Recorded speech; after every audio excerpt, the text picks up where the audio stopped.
Hi, thank you for stopping by. I'm going to read this story called Corduroy. Corduroy is a bear who once lived in the toy department of a big store.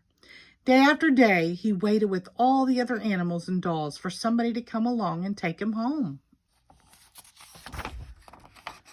The store was always filled with shoppers buying all sorts of things, but no one ever seemed to want a small bear in green overalls. Then one morning, a little girl stopped and looked straight into Corduroy's bright eyes. "Oh, Mommy," she said, "look, there's the very bear I've always wanted." "Not today, dear," her mother sighed. "I've spent too much already. Besides, he doesn't look new. He's lost the button to one of his shoulder straps." Corduroy watched them sadly as they walked away. "I didn't know I'd lost a button," he said to himself. "Tonight, I'll go and see if I can find it."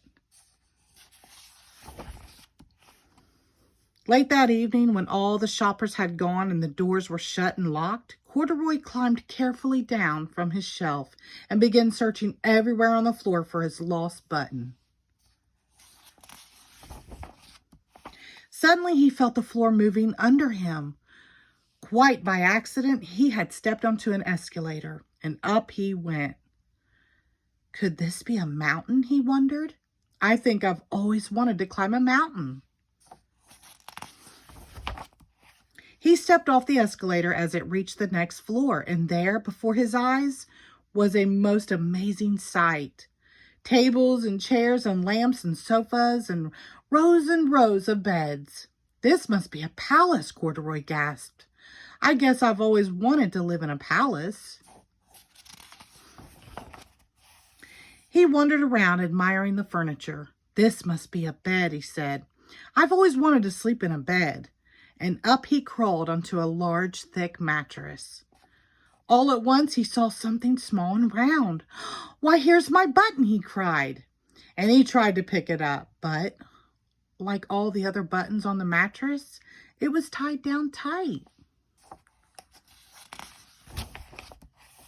He yanked and pulled with both paws until pop, off came the button, and off the mattress Corduroy toppled.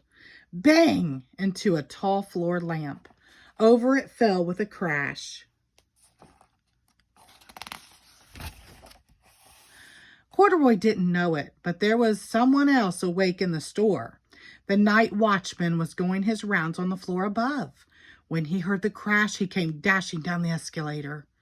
"Now, who in the world did that?" he exclaimed. "Somebody must be hiding around here." He flashed his light under and over sofas and beds until he came to the biggest bed of all. And there he saw two fuzzy brown ears sticking up from under the cover. "Hello," he said. "How did you get upstairs?"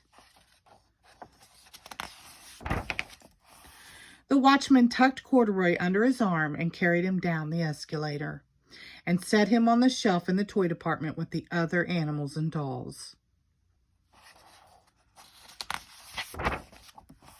Corduroy was just waking up when the first customers came into the store in the morning. And there, looking at him with a wide, warm smile, was the same little girl he'd seen only the day before. "I'm Lisa," she said, "and you're going to be my very own bear. Last night I counted what I've saved in my piggy bank, and my mother said I could bring you home." "Shall I put him in a box for you?" the saleslady asked. "Oh, no, thank you," Lisa answered, and she carried Corduroy home in her arms. She ran all the way up 4 flights of stairs into her family's apartment and straight to her own room.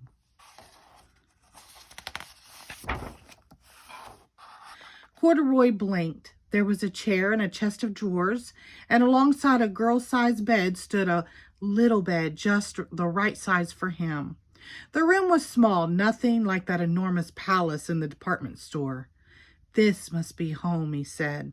"I know I've always wanted a home." Lisa sat down with Corduroy on her lap and began to sew a button on his overalls. "I like you the way you are," she said, "but you'll be more comfortable with your shoulder strap fastened." "You must be a friend," said Corduroy. "I've always wanted a friend." "Me too," said Lisa, and gave him a big hug. The end. Thank you.